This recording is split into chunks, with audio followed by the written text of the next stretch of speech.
Excusez-moi, on peut fouiller dans les cartons? Ouais, mais enfin, j'ai pas encore déballé, mais... Ouais, vous avez pas des cartes Pokémon? Ah non, j'ai pas, non. D'accord. Et vous avez des tuyaux en métal? Je crois pas, non. C'est à vendre, ça? Ah non, ça c'est la table pour exposer, donc je vais la garder encore. Et ça, qu'est-ce que c'est, ça? Ah non, mais ça, en fait, c'est mes tourtelles, c'est ma glacière, donc c'est pas à vendre non plus. Ah bah, c'est qu'il faut pas laisser traîner ça là non plus. En même temps, c'est derrière le stand, hein, donc vous étiez pas censé venir là. Et ça, là, vous vendez ça combien? Bah alors ça, c'est 5 euros. Ah ouais? Ça vous va, 1 euro? 4 euros, mais par en dessous, quoi. Allez, 1 euro. Non, mais je reste sur 4 euros. Ouais, bon, d'accord. Et ça, là, c'est quoi? Eh ben, je crois que c'est un vase. Ah, c'est pas mal, hein? Et du coup, c'est combien? 1 euro. 70 centimes. Non, mais 1 euro, ça va quand même, c'est pas cher. Bon, allez, ok. Alors, attendez un petit peu. 5, 7, 9. Voilà, ça vient, hein, 15. Et 1 euro. Merci, c'est gentil. Bah, bon après-midi. Bonjour. Eh, mais c'est pas mal, ça. Moi, je vous le prends. Non, mais je le regarde, là. Vous m'avez dit ça combien? Ça, c'est 5 euros. Je vous en donne 7 euros. Non, mais j'étais là avant et il est pour moi. Je le prends à 10. Mince alors. Bon bah tant pis, je m'en vais. Merci. Alors, ça a marché? Nickel, merci, bonne technique. Yvan, à l'avenir, je veux que tu me parles. Oui, promis. Si quelqu'un t'embête, tu viens me le dire, ok? Y a pas de honte à avoir. Par contre, t'as plus intérêt à harceler quelqu'un d'autre, hein, parce que je te jure, sinon t'auras affaire à moi, c'est clair? Oui, c'est très clair. Viens avec moi dans le salon, je vais te raconter un truc. Vas-y, assieds-toi là. Qu'est-ce qu'il y a? Quand j'étais au collège, moi aussi on m'embêtait. C'est vrai? Oui. Et évidemment, tu sais, ça n'a rien à voir avec aujourd'hui. Il n'y avait pas de portable, pas de réseaux sociaux, pas d'internet. Enfin bref, dans le collège, il y avait une bande de filles vraiment méchantes. La leader du groupe, c'était Muriel, une vraie peste cette fille-là. Mais bon, elle était populaire comme on dit. Et toi, tu l'étais pas? Moi, j'avais pas trop d'amis. J'avais plein de boutons. J'étais assez grosse à l'époque. Enfin bon, cette fille, en fait, elle s'amusait à balancer des rumeurs sur moi. Comme quoi?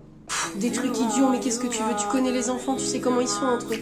Ils ont fini par m'appeler Grosse Isabelle la pas belle. Ça a duré 3 ans.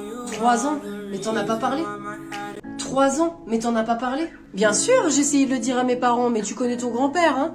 Bourru, d'un ancien temps. Il m'a dit clairement que ça allait passer, et puis que tout le monde passait par là, voilà, j'avais qu'à me débrouiller. Mais c'est pas juste, tu l'as pas dit à tes profs? Non, j'ai écouté mon père. Je me suis dit que si je faisais rien, elles finiraient par se lasser, me laisser tranquille, et puis elles embêteraient quelqu'un d'autre. C'est ce qu'elles ont fait?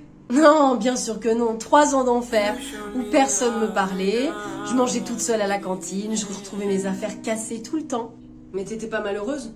Tu sais, il y a quelques fois, je me suis retrouvée à avoir des pensées vraiment sombres, très noires. Je voulais juste que ça s'arrête, en fait. J'avais aucun soutien. Je savais pas, maman. La seule chose qui m'ait fait tenir, c'est que je me suis promis de jamais faire pareil qu'elle et de réussir ma vie en travaillant. Alors j'ai pris sur moi et j'ai encaissé pendant des années. En seconde, j'ai supplié mes parents de changer de lycée et là, j'ai pu revivre. On m'a fichu la paix. C'était fini. Et ces filles-là qui t'embêtaient? Aucune idée, ça m'a jamais intéressée. Mais bon, tu sais, je crois au karma. C'est vraiment débile ce que j'ai fait. Oui, Yvan, fais plus jamais ça. Allez, viens, Coco, tu montes? Allez, viens. Bon, c'est ok, tout est chargé. Nickel. On va où du coup? Je sais pas, Antoine, un coin tranquille. Je lui ai pris des croquettes dans une boîte. Ah oui, ça c'est bien, bravo. Bah écoute, si ça te fait te sentir mieux après. Non mais j'ai l'impression que ça te fait absolument rien. Mais c'est pas ma chienne en fait, c'est toi qui la voulais. Donc tu l'assumes. On va pas non plus annuler nos vacances, t'as vu tout le fric qu'on a dépensé? Allez, c'est bon, la roule.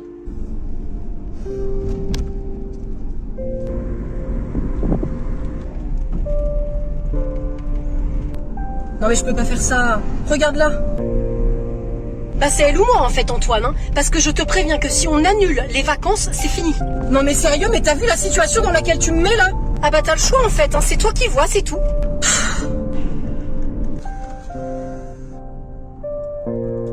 Qu'est-ce que tu fais? C'est tranquille ici, c'est à l'ombre, on va la laisser là. Comme tu veux, c'est toi qui vois. Allez, descends.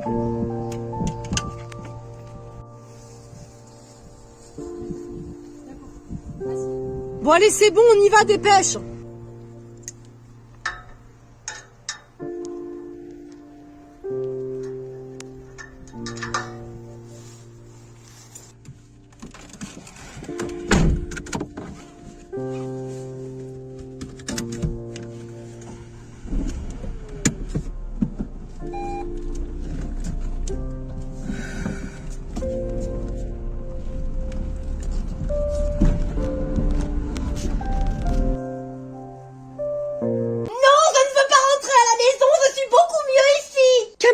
avec papa on ne veut pas rentrer non plus, mais il faut quand même aller travailler. Je m'en fiche de ça, vous n'avez qu'à avoir plus d'argent à disposition.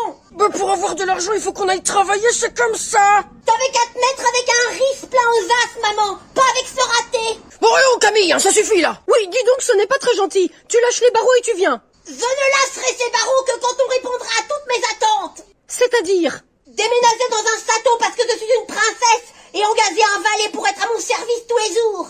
Bah tu peux rester accroché alors. Je ne veux pas de cette maison moche dans cette ville moche. Camille, nous on apprécie notre maison. Et la ville du Mont, elle est vraiment très sympa quand même. Non, elle est nulle de chez nuls. T'as pas envie de retrouver tous tes copains-copines à l'école? Tous ces ratés qui ne feront jamais rien de leur vie, certainement pas. Mais maîtresse Emeline, elle est gentille. Ne parle pas de cette misère qui reporte l'absence d'un homme dans sa vie par un trop grand nombre de dictées. Camille, si tu lâches pas ces bords maintenant, je crève Caroline. Non, pas ça. Lâche-moi, c'est bon, je vais dans la voiture. Pas mon unique ami. Pascal, tu as un nouvel élève. Encore? Ben c'est pas vrai, je le mets où celui-là? Elle est blindée la classe. Eh ben pousse les murs, de toute façon il reste que quelques semaines. Et je me demande qui c'est.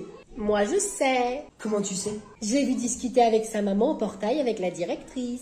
Ah ouais? Et elle ressemble à quoi? D'abord c'est il ressemble à quoi? Oh, encore un garçon, mais on est déjà trop dans cette classe là. Bon, les pipelettes là, c'est pas bientôt fini le bruit là? Hein, je peux pas discuter 2 secondes avec la directrice? Mais c'est Kimberly qui parle, maître. Y a pas que moi. Allez, Kimberly, chut. Mais c'est pas juste, y a lui aussi là. Chut. Le voilà, bonjour.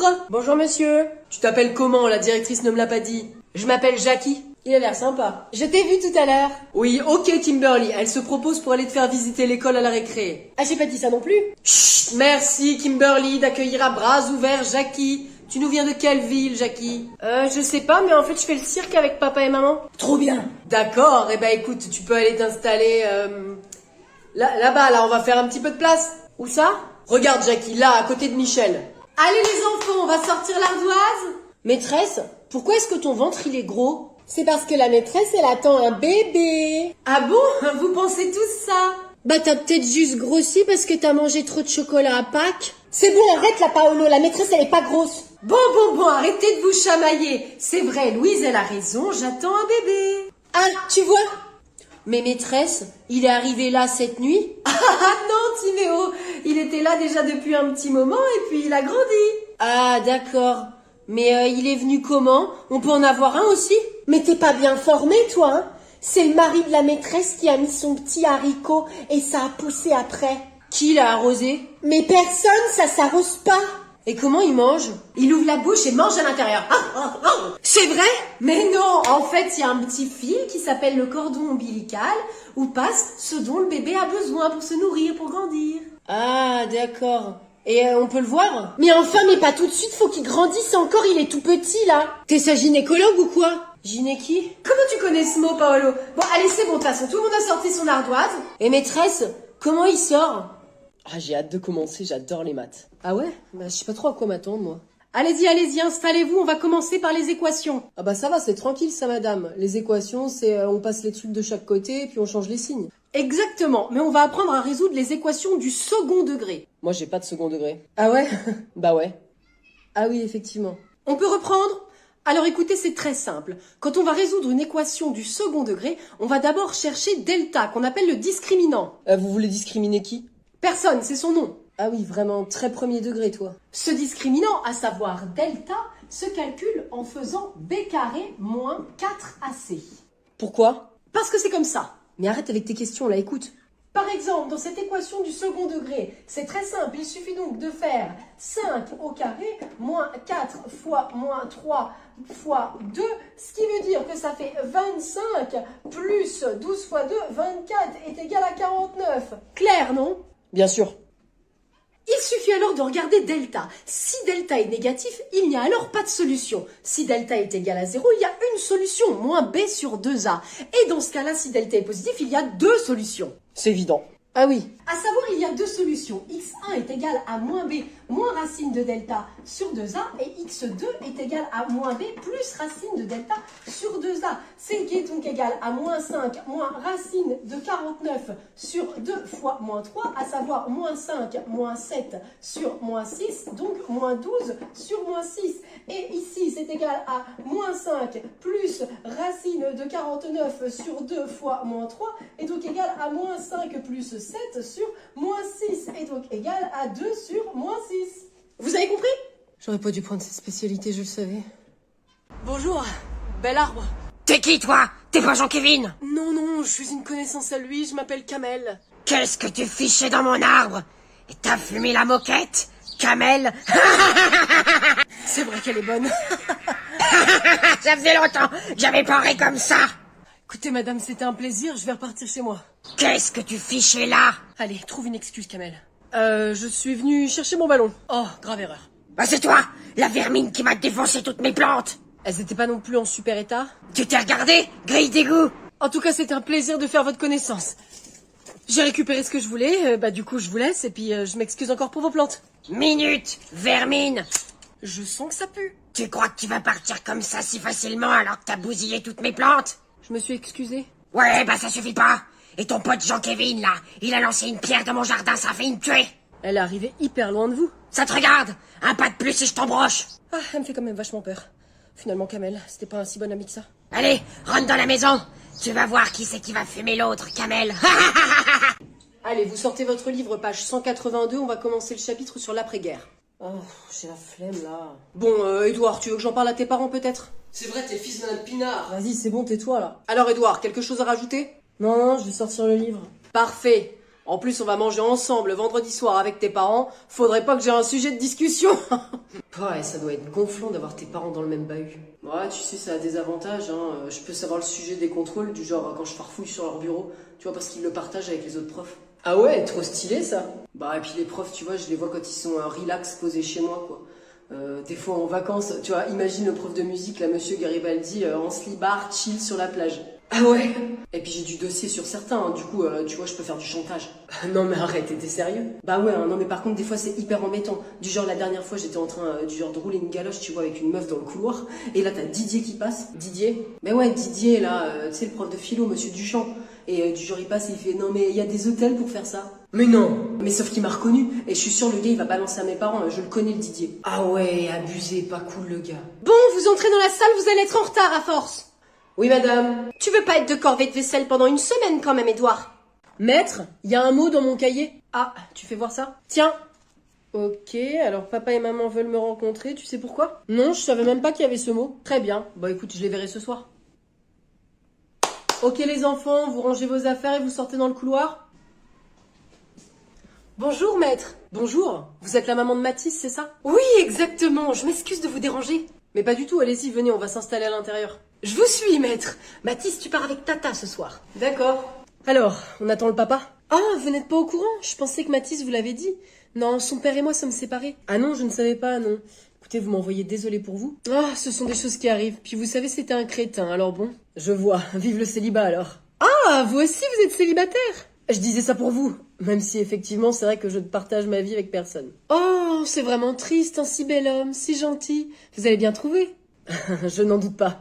Peut-être même tout près? Revenons à Mathis si vous voulez bien. Vous avez demandé à me voir, c'est qu'il y a un problème? Oh non, pas du tout, enfin. D'accord. Bon alors, qu'est-ce qui se passe? Mathis, c'est un enfant génial, il participe, il travaille bien, il est intéressé. Il a d'ailleurs d'excellents résultats. En fait, j'aurais besoin de cours particuliers. Alors, vous faites l'exercice dans le cahier et vous recopiez tout. C'est-à-dire? C'est-à-dire que tu recopies absolument tout. Même la consigne. Qu'est-ce qu'il n'y a de pas clair dans le mot absolument tout? Donc on l'écrit pas. Mais si, enfin, tu recopies absolument tout ce qu'il y a au tableau. La consigne, les calculs, tu recopies tout, tout. Ah, d'accord. Mais, et on doit les faire? Bah non, je les ai mis pour décorer, je trouvais que le tableau, il était trop blanc. Bah oui, c'est vrai qu'il était un peu trop blanc. Non mais tu les fais enfin. T'as d'autres trucs à sortir comme ça? Ben non, j'ai déjà pris tous mes stylos, y a plus rien à sortir de mon sac. Mais, Esteban, non mais écoute, enfin, tu recopies l'exercice, tu recopies tout, et tu fais les calculs, ok? Ok. Et on le recopie sur quoi?